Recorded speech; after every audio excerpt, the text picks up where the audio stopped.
এই বাংলাদেশের গণতন্ত্র, উন্নয়ন, মানুষের স্বাধীনতা, দারিদ্র্য বিমোচন এসবের জন্য আসলে রাজনৈতিক দলগুলো কি কখনো কিছু করতে পেরেছে?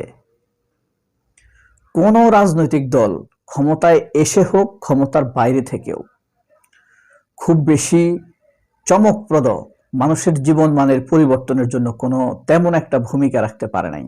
অথচ কেটে গিয়েছে কয়েকটি প্রজন্ম। সেই 54 বছরের আপনি যদি পয়েন্টগুলো ঘাটেন, আপনি চোখ বুলালেই বুঝতে পারবেন আপনার জীবনে এই স্বাধীনতার প্রভাবটা কি, তথাকথিত মুক্তিযুদ্ধের কোনো প্রভাব আছে কিনা।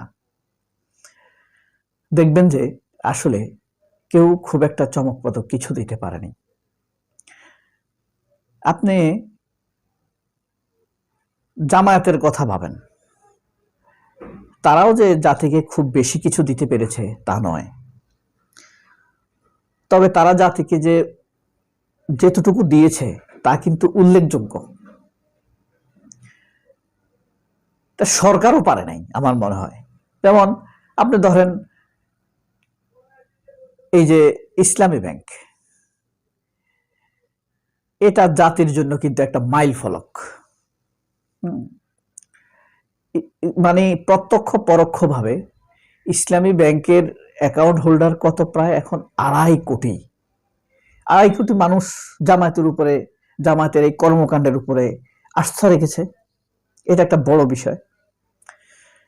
তারা চেষ্টা প্রচেষ্টা সততায় এই ব্যাংকটি বাংলাদেশের সেরা কংগ্লোমেরেট ব্যাংক হিসেবে পরিচিত হয়েছে। সারা পৃথিবীর র্যাঙ্কিং এ এই ব্যাংকটি কয়েকবার 43 নম্বর, 42 নম্বর, 39 নম্বর ব্যাংকে পরিণত হয়েছে। এটা জামাতের একটা মাইল ফলক আমি বলতে পারি। যদিও ব্যাংকটি হাতছাড়া হয়ে গিয়েছে, এখন প্রায় দেউলিয়া। তো দেউলিয়া হবার দোষ জামায়াতের না। জামায়াত এটা প্রতিষ্ঠা করতে পেরেছে, রাষ্ট্র এটাকে রক্ষা করতে পারে নাই। অথচ কি হওয়ার কথা ছিল, রাষ্ট্র প্রতিষ্ঠা করে, ম্যানেজমেন্ট এটাকে রক্ষা করতে পারে না। এই জামায়াত আগামী নির্বাচনকে সামনে রেখে সুন্দর একটি ভবিষ্যৎ গড়ার জন্য 11 দলের সাথে একটি সমঝোতা জোটে গিয়েছে, ইলেকটোরাল জোট করেছে। এই জোটে অত্যন্ত সম্মান দিয়ে চরমোনাইকে অন্তর্ভুক্ত করা হয়েছে, এনসিপি এসেছে। আপনি এটা দেখলে বুঝতে পারবেন এনসিপি জামায়াতের এই সমঝোতার সাথে কেন এসেছে। তাদের সাথে মিল বেশি দেখেছে, তারা এখানে প্রত্যাশা বেশি দেখেছে, এখানকার নেতা কর্মীদের আন্তরিকতা বেশি দেখেছে, এই কারণেই এসেছে। তাদের থেকে এখান থেকে চলে যাবার কোনো লক্ষণ কিন্তু এখন আর দেখা যাচ্ছে না। কিন্তু চরমোনাই সেই প্রথম থেকে ঠিক ছিল, শেষ পর্যায়ে এসে তারা জোটকে নিয়ে টানাটানি করছে। এটার জন্য আমরা তাদের উপরে ক্ষুব্ধ হচ্ছি না, শুধুমাত্র বর্ণনা করছি। কখনো তারা বলছে তাদের প্রয়োজন 39 আসন, কখনো বলেছে তাদের প্রয়োজন 147 আসন, কখনো বলেছে 120 আসন। আসলে এটা একটা কল্পনা বিলাস চরমোনাইয়ের। এই কল্পনার জালে পড়েই তারা এই রাজনৈতিক ক্ষতি করছে, নিজেদের ক্ষতি করছে, এই জোটের ক্ষতি করছে, দেশের ক্ষতি করছে। তারা যদি এসব বুঝে শুনেই করে থাকে, অহংকার বশত করে থাকে, তাহলে তাদের জন্য তো আল্লাহ আছেই। দেশের জন্য, জাতির জন্য, দেশের মানুষের জন্য সংগ্রাম আন্দোলন, ভিজুয়ালি তারা সংগ্রাম আন্দোলনে ছিল। 24-এর শেষ পর্যায়ে এসে অন্তত তাদের অন্তর্ভুক্তি ছিল চরমোনাইয়ের আন্দোলনের সাথে। কিন্তু পুরো 17 বছর দেখা গেল যে শেখ হাসিনার সাথে তাদের একটি সমঝোতা ছিল। শেখ হাসিনার সাথে চরমোনাইয়ের সমঝোতা ছিল 20-22 বছর যাবত, মানে আওয়ামী লীগ ক্ষমতায় আসারও আগ থেকে। সবসময় আওয়ামী লীগকে বৈধতা দিত। এটা তাদের পেছনে কারের প্ররোচনা আছে, এজেন্সির প্ররোচনা আছে, নাকি রয়ের প্ররোচনা আছে, নাকি ফ্যাসিবাদী আওয়ামী লীগের প্ররোচনা আছে, নাকি ভারতের প্ররোচনা আছে সরাসরি, সেটা আল্লাহই ভালো জানে।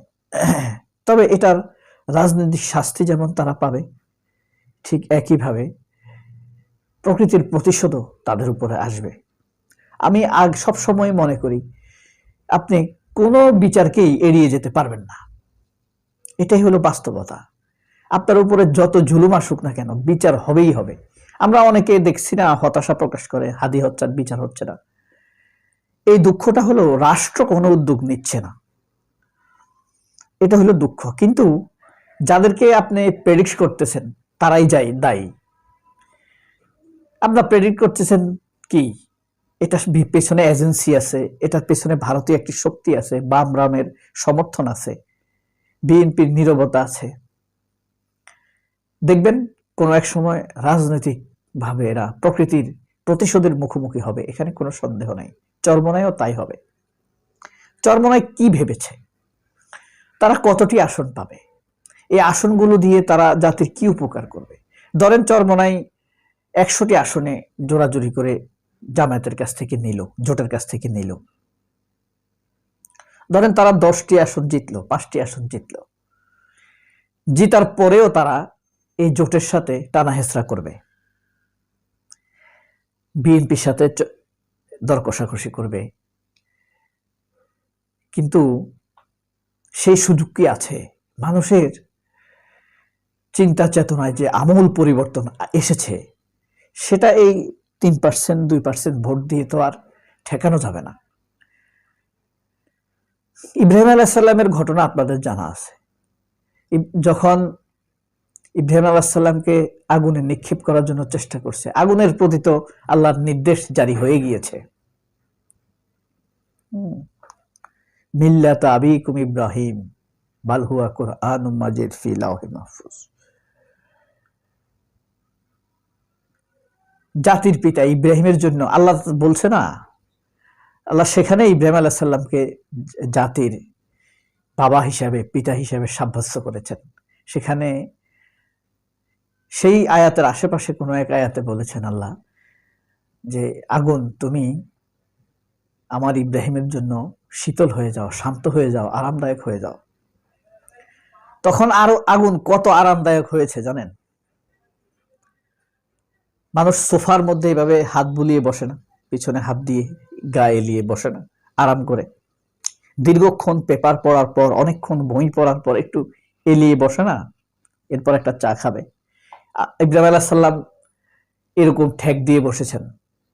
আর বাতাসে যেরকম পাঞ্জাবি উড়ে, আগুনের ভেলকিতে পাঞ্জাবি উঠতেছিল, কিন্তু ইব্রাহিম আলাইহিস সালামের কিচ্ছু হচ্ছিল না। কিন্তু তখনও শত্রুর চেষ্টা করে গেছে, মুনাফিকের চেষ্টা করে গেছে, বন্ধুর চেষ্টা করে গেছে। তার প্রমাণ হলো একটি প্রাণী ফু দিচ্ছিল আগুন যাতে বাড়ে। তখন ফেরেশতারা বলছে তোমার ফুতে কি হবে? তখন সে বলছে আমি যতটুকু ইচ্ছা শক্তি আছে ক্ষতি করে যাব, আগুন বাড়িয়ে যাব। ব্যাঙ যখন এসে আগুন নেভাবার চেষ্টা করছে, তাকে ফেরেশতারা বলছে তুমি আর কি করতে পারবা? তখন ব্যাঙ বলছে নবী, আল্লাহর প্রিয়, আমি যতটুকু পারি ততটুকু চেষ্টা করে যাই, আমার শক্তি তো এতটুকুই।